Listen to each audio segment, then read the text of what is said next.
Bismillahirrahmanirrahim. Assalamualaikum warahmatullahi wabarakatuh. Bismillah walhamdulillah la haula wala quwata illa billah. Anak-anakku, siswa-siswiku yang sholih-sholihah, alhamdulillah kita dipertemukan kembali oleh Allah Subhanahu wa taala dalam keadaan sehat walafiat. Mudah-mudahan keluarga kita dan kita semuanya dilindungi oleh Allah Subhanahu wa taala dari macam segala wabah virus ini. Anak-anakku, langsung saja seperti biasa, sebelum kita memasuki pembelajaran, kita berdoa bersama. Ikuti Pak Baihaqi. A'udzu billahi minasy syaithanir rajim. Bismillahirrahmanirrahim.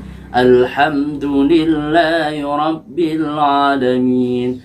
Ar-Rahmanir Rahim. Maliki yaumiddin. Iyyaka na'budu wa iyyaka nasta'in. Ihdinas shiratal mustaqim. Shiratal ladzina an'amta 'alaihim ghairil maghdubi 'alaihim waladdallin.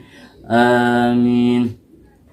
Bismillahirrahmanirrahim. Rabbi shrah li sadri wa yassir li amri wahlul 'uqdatam min lisani yafqahu qawli. Rabbi zidni ilma warzuqni fahma waj'alni minas shalihin. Amin ya rabbal alamin. Alhamdulillah, langsung saja anak-anakku, siswa-siswiku yang sholih-sholihah, kita simak video dari Pak Baihaqi. Baik anak-anakku yang sholih-sholihah, langsung saja kita memasuki pelajaran Quran Hadis Surat Al-Lahab, pelajaran ke-9. Itu adalah gambar di buku kalian belajar Surat Al-Lahab. Tujuan pembelajaran yang pertama, dengan membaca teks, siswa diharapkan dapat memahami arti dan isi kandungan Surat Al-Lahab dengan benar. Kedua, dengan bermain peran dan melakukan latihan, siswa dapat menghafal Surat Al-Lahab dengan baik dan benar, ya, menghafal ya. Dengan berdiskusi, siswa dapat mengkomunikasikan isi kandungan Surat Al-Lahab dengan baik dan benar. Itu adalah tujuan dari pembelajaran. A. Membaca Surat Al-Lahab. 1. Surat Al-Lahab adalah surat yang ke-111. 2. Surat Al-Lahab terdiri atas 5 ayat. 3. Surat Al-Lahab diturunkan setelah Surat Al-Fat. Keempat, Surat Al-Lahab termasuk golongan surat Makkiyah karena diturunkan di Makkah atau sebelum Nabi Muhammad SAW hijrah ke Madinah. 5. Nama Al-Lahab diambil dari kata Al-Lahab yang terdapat pada ayat ketiga dalam surat ini. Nanti Pak Bay bacakan ya. Kemudian yang keenam, Al-Lahab berarti gejolak api atau api yang bergejolak. Al-Lahab juga dinamakan Surat Al-Masad. Bacalah Surat Al-Lahab sesuai harokat makhrajnya, baca pula terjemahnya dan perhatikan dengan seksama. Jadi Pak B bacakan ya, nanti kalian tirukan dan menghafal di rumah masing-masing. A'udzu billahi minasy syaithanir rajim. Bismillahirrahmanirrahim. Tabbat yada abi lahabin wa tab. Ma aghna anhu maluhu wa ma kasab. Sayasla naran dhata lahabin wa imra'atuhu hammalatal hatab. Fi jidha hablum min masad. Shadaqallahul azim. Al-ayah Shadaqallahul azim. Tadi Pak B membaca pada ayat ketiga disambung, boleh karena ada waqaf lam ya. Jadi di pemberhentian terakhir ayat ketiga itu ada lam, jadi boleh diteruskan, boleh berhenti. Jadi kalau berhenti saya naran dzatal lahab wa imra'atuhu hammalatal hatab, boleh. Jadi tapi tadi disambung juga boleh, saya naran dzatal lahab wa imra'atuhu hammalatal hatab, karena nafasnya kuat jadi tidak apa-apa. Seperti itu penjelasannya ya kalau cara membacanya. Kemudian dilanjut B. Menerjemahkan surat Al-Lahab. Baca dan pelajarinya arti kata mufradat dan terjemah surat Al-Lahab ya. Jadi kalau di buku kalian itu ada per kata ya. Tabat yada abi lahabi wa tab. Jadi tabat itu apa? Binasalah. Jadi yada kedua tangan, Abu Lahab ya, seperti itu per mufradat. Nanti boleh per mufradat, kalian ingat-ingat boleh langsung berterjemah surat Al-Lahab. Kalau terjemah lengkapnya terjemah surat Al-Lahab secara lengkap. Nah ini seperti ini ya. Bismillahirrahmanirrahim, dengan nama Allah yang maha pengasih maha penyayang. Tabat yada abi lahabi wa tab. Binasalah kedua tangan Abu Lahab dan benar-benar binasa dia. Ma'aghna anhu maluhu wa makasab, tidaklah berguna baginya hartanya dan apa yang dia usahakan. Jadi hartanya itu tidak bisa menolongnya ya nanti. Saya selana ron dzatal lahab, kelak dia akan masuk ke dalam api yang bergejolak ya. Jadi api yang bergejolak atau gejolak api ya. Ada dua makna berbeda-beda tapi sama ya, satu makna.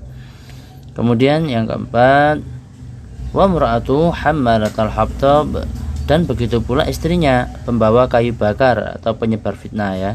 Jadi membawa kayu bakar dulu tuh zaman dahulu itu tidak pakai lampu ya, tapi pakai obor ya. Membawa kayu bakar itu penyebar fitnah ya, malam-malam menyebarkan fitnah istrinya ya. Kemudian fi jidha hablum masad, di lehernya ada tali dan sabut yang dipintal. Jadi ada tali seperti tali yang dikalungkan di lehernya, seperti itu ya maksudnya. Itu arti dari surat Al-Lahab ya. Kemudian C. Isi kandungan surat Al-Lahab. Surat Al-Lahab adalah surat yang ke-111 ya. Terdiri dari 5 ayat dan tergolong surat Makkiyah ya. Nama Al-Lahab diambil dari ayat ketiga yang berarti gejolak api. Surat Al-Lahab turun sesudah surat Al-Fat. Dinamakan Al-Lahab karena di dalamnya menceritakan tentang penentangan Abu Lahab dan istrinya terhadap dakwah Nabi Muhammad SAW dan balasan yang akan diterimanya ya. Abu Lahab ini siapa sih? Kalau di gambar kalian itu ada nama asli Abu Lahab adalah Abdul Uzza, pojok bawah itu ya. Kalau di buku kalian itu ada di tengah-tengah ya. Beliau adalah Abu Lahab adalah paman Nabi Muhammad SAW. Nama kecil Abu Lahab adalah Abdul Uzza. Sebelum Muhammad diangkat menjadi Rasul, antara Abu Lahab dan Nabi Muhammad ini berhubungan sangat baik ya. Namun ketika Nabi Muhammad mendapatkan perintah mendakwahkan agama Islam, Abu Lahab berbalik memusuhinya ya, dengan berbagai cara memusuhi dan menghalang-halangi dakwah Nabi Muhammad ya.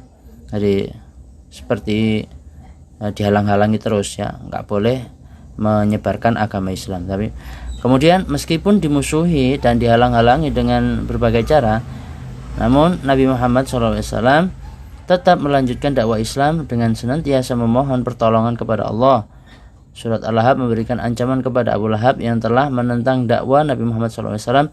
Meskipun harta benda Abu Lahab sangat banyak, tetapi semua itu tidak akan menyelamatkan dari siksaan Allah Subhanahu wa taala. Dia akan dimasukkan ke dalam api neraka yang menyala-nyala sangat panas ya. Bagaimana dengan istrinya, Pak? Sama ya, istrinya juga mendapat ancaman karena selalu menghalang-halangi dakwah Nabi Muhammad dan menyebarkan fitnah. Dengan demikian orang yang akan membenci Nabi Muhammad SAW karena perbuatan itu dimasukkan ke dalam api neraka yang menyala-nyala, ya. D. Mengamalkan isi kandungan surat Al-Lahab. Sebagai seorang muslim, kamu harus bisa mengamalkan perilaku yang terkandung di dalam berikut ini, ya. 1. Tidak mengganggu teman yang sedang mengaji. 2. Tidak mengganggu teman yang sedang belajar. 3. Tidak mengganggu teman yang sedang melaksanakan sholat. Ya, banyak sebenarnya, ya. Bukan hanya ini saja kalau mengamalkan dari isi kandungan surat Al-Lahab. Tidak mengganggu teman, tidak menganiaya teman, pokoknya tidak berbuat jelek, ya. Harus menghindari perbuatan jelek, ya. Seperti itu. Oke, dilanjut. Alhamdulillahirabbil alamin. Mudah-mudahan apa yang kita pelajari pada hari ini mendapatkan tambahan ilmu, mendapatkan manfaat dari apa yang kita lihat ini. Anak-anakku yang soleh-solehah, dalam video ini kalian bisa mencatat apa yang sekiranya perlu, ya. Tidak perlu catat semua, tapi catatan yang perlu apa dalam buku ini, dalam video ini, kalian catat. Ketika ada pertanyaan-pertanyaan dari Pak Baihaqi, kalian bisa menjawabnya dengan baik dan benar. Alhamdulillahirabbil alamin. Siswa-siswiku, anak-anakku yang sholih-sholihah, mudah-mudahan dalam pembelajaran tadi, dalam video tadi, kita mendapatkan ilmu, mendapatkan keberkahan dari apa yang kita simak tadi. Langsung saja seperti biasa, sebelum kita akhiri bersama-sama, kita berdoa kafaratul majlis. Bismillahirrahmanirrahim. Subhanakallahumma wa bihamdika asyhadu an la ilaha illa anta astaghfiruka wa atubu ilaik. Wallahu muwaffiq ila aqwamit thoriq. Assalamualaikum warahmatullahi wabarakatuh.